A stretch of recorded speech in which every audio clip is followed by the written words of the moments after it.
Hi, my name is Tanya Sanders, and I'm an educational technology specialist for NWOET. And basically, what we do is we teach technology to teachers throughout Northwest Ohio. This is a introduction video to one of the series that we are going to have on our YouTube channel. And it's called Chromebooks. Some of them are 101, and I have part 1, 2, 3 of that series. So basically, those videos were recorded for a training that I wanted to do to have follow-up resources for the teachers to use. So it was specific to a district. Now, this video, the Chromebook introduction, is going to give you a baseline idea of what I think um, how Chromebooks should be managed in your classroom, how they should be implemented, and so on. But the part 1, part 2, part 3, those are showing you some of the settings and some of the things that are kind of important to show the students and explain to them how to do those things. So what is a Chromebook? A Chromebook is a basic laptop, and it's usually smaller, and it is only used for online activities.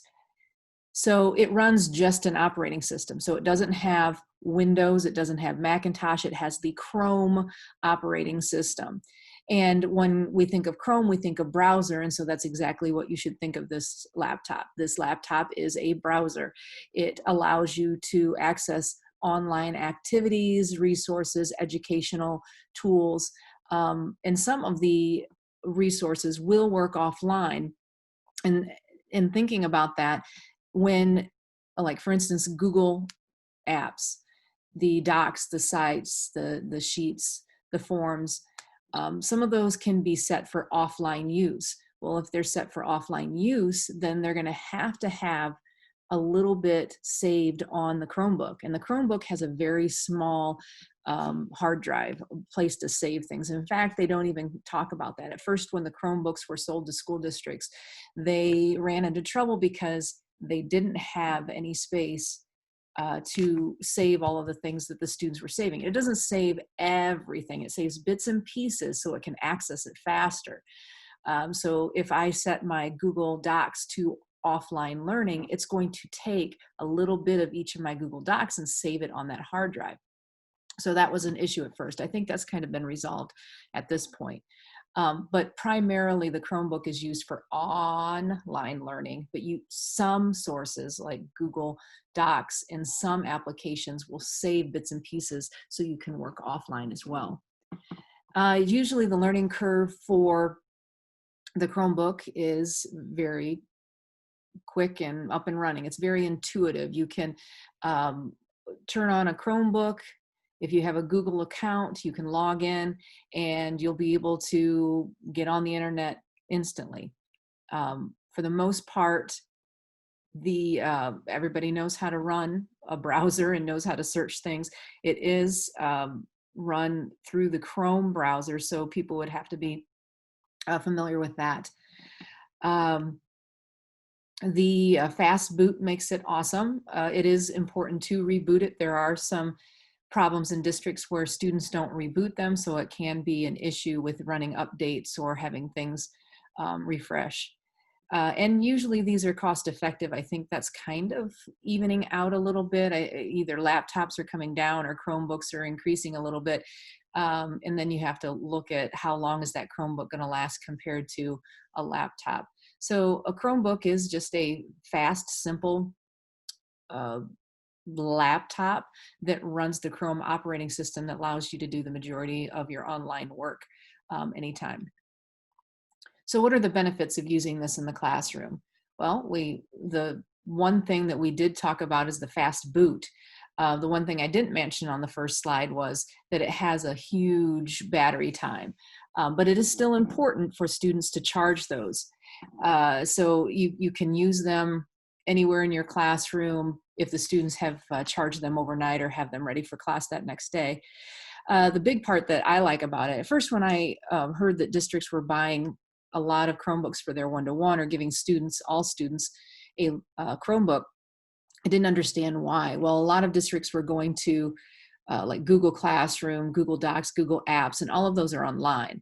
So if everything is run online anyways, and we're utilizing digital resources that are online, then we don't need to have this expensive laptop where we have to install all these expensive products. And most things are going on the cloud anyways. You got your Adobe products that are all in the cloud as well. So I can't even think of any products that physically install on your computer anymore. Microsoft, I believe they have that installs physically on a Windows machine.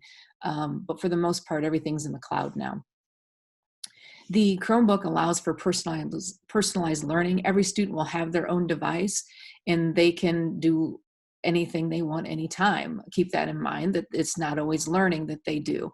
So I'm going to jump down to the bottom part is you need to have something that manages those devices to monitor students, to filter students, to have alerts come up when students are doing things that are inappropriate on the device.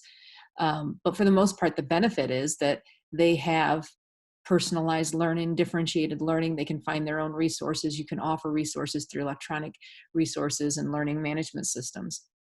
It also is great that they can collaborate using a lot of tools, not just Google Docs anymore, or Google products are the ones that are allowing students to collaborate. You have a lot of programs that Web 2.0 that allow the students to work together and respond back to the teacher and have that online feedback, online collaboration going all the time.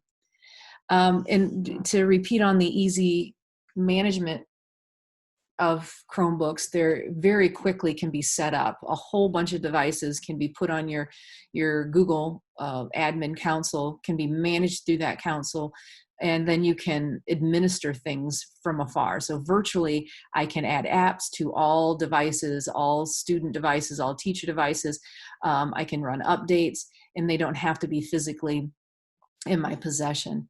I do think it's a good idea to collect those, to do some maintenance, physical maintenance on them, so that you can keep track of them. So one important thing is managing these for instruction. So these are my suggestions of any district that's thinking about using Chromebooks. And if you already have the Chromebooks, back up and try to do some of these things. You have to have a plan for your district, for your classroom. Okay, those are all different plans.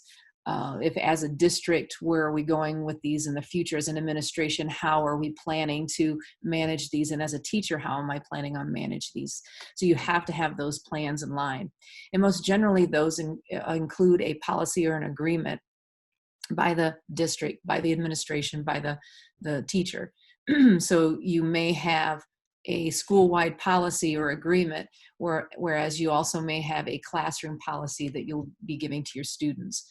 So I suggest that you have a meeting with parents before implementing a one-to-one and Chromebooks, and having a discussion with them and letting them know that these are the devices that you're going to be using in your districts, and this is how they're going to be managed.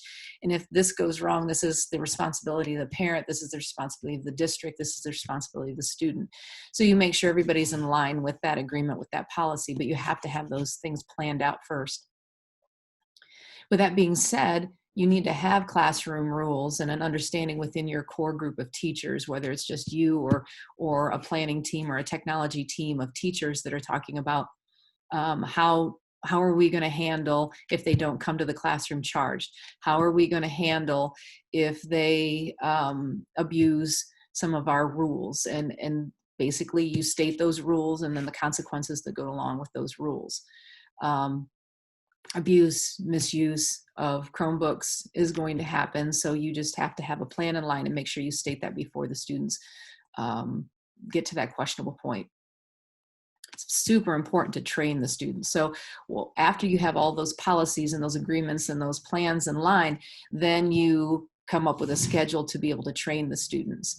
I've gone in and done many a training with students, either class by class, they pick one section, or they go grade by grade, and we train the students on how to use them, how to care for them, and we even show them some of the basic applications or programs that the teachers want to use on those. So you want to make sure that you train the students and they know exactly what the expectations are with that device. Probably before that, I probably should have had this bullet point before, you want to train the teachers. The teachers should know the device the same way that the students are going to know the device. They should know how to do a screenshot. They should know about the files folder. They should know about where to find applications, where to install applications. And then on top of that, they should know some special ways of how to integrate it. How are they going to use these? How long should they use them? What are the rules of integrating them in their classroom? I have a rule of laptops at 40. So you take your lid and you put it at 40 degrees, 45 degrees, whatever you state, and then the students can't look at it, or a dead mouse, or whatever you want to state to know that when I'm talking, your hand is not on the trackpad, your hand is not on your mouse, you're not even staring at your screen. And so you need to have the understanding of that through training your teachers, and the teachers will understand how to integrate that. Also, device time and use in the classroom is important as well. And having a training based on the research techniques of device use is awesome for that as well. There's a lot of software out there that you can manage your devices. One of them being GoGuardian, that's a LAN school. There's several out there now. I do know a lot of districts are using GoGuardian to do classroom management and administrative management. So the classroom management aspect would show each student's screen, what they're doing, and then the teacher can either shut them down or send them a message, open up a tab, send them a chat that says, good job, here's your next part of your assignment that I want you to move on, and allows you to personalize that instruction as well. So yeah, the monitoring system is important for the entire district. As I mentioned before, you usually have an administrative perspective that looks for like bad behavior, flags, URLs that are not supposed to be going to, plagiarism, those kind of things. So they're kind of monitoring the negative portion of that. And you also have the teacher side, where the teacher's watching what the students are doing in the classroom that contributes to instruction and learning, but also managing them in a way that they're staying on task. So that is my introduction for the Chromebook Basic YouTube module. There is an assessment associated with this one. You can, it'll be included in the description of the YouTube channel, so make sure you look for that. You can complete that assessment, and if you get an 80% or higher, then you will get a certificate for 1 contact hour, and get credit for watching this video and the other 3 videos, which are very short. Watching those videos and learning a little bit more about not only how to manage the Chromebook and what the Chromebook is, but also some of the specific settings and places on the Chromebook to make you more knowledgeable of what your students are going to be navigating. So if you have any questions, you can email me at Sanders, SANDERS @NWOET.org, and we can talk a little bit more about how to use Chromebooks in your classroom.